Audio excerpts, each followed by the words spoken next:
Learning English, Intermediate Grammar, Relative Clauses. Hello, English language learners. Welcome to our intermediate grammar lesson on relative clauses. In this video, we will focus on defining relative clauses and specifically explore how to use who for people. So let's dive in and improve our understanding of English grammar. Defining relative clauses are a type of clause that provide essential information about a noun or pronoun. They are used to define or identify the noun they modify. These clauses are introduced by relative pronouns such as who, which, or that. Today, we will focus on who and its usage for referring to people. Defining relative clauses are important because they help us provide crucial information about the noun or pronoun we are talking about. Using who enables us to specify or define a particular person in our sentence. Let's explore how to use who effectively in our sentences. When we use who in a defining relative clause, we are referring to a person or people. Let's look at a few examples to understand its usage better. 1. The woman who lives next door is a doctor. 2. The students who study hard often get good grades.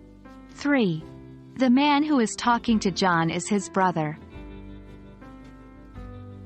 Notice how who is used to introduce the relative clause and provide additional information about the noun or pronoun it refers to.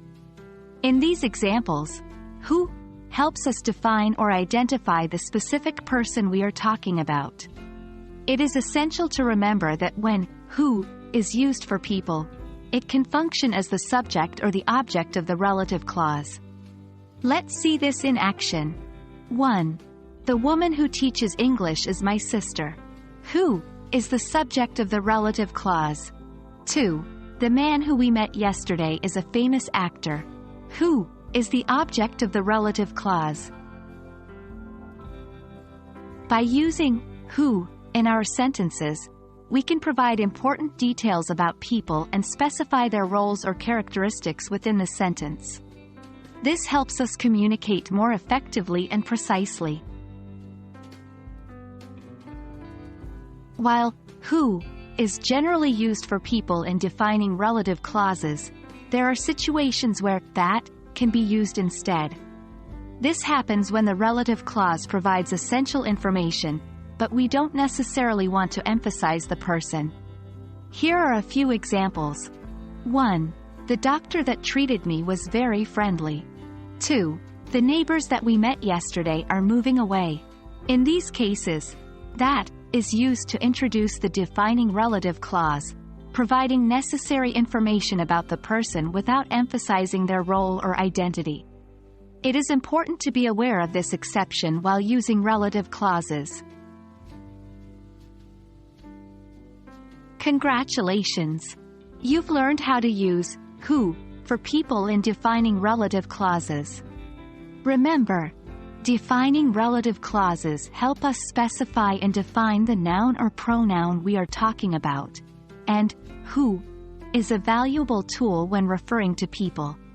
Keep practicing and incorporating relative clauses into your English conversations to improve your fluency and accuracy. Thanks for watching, and happy learning!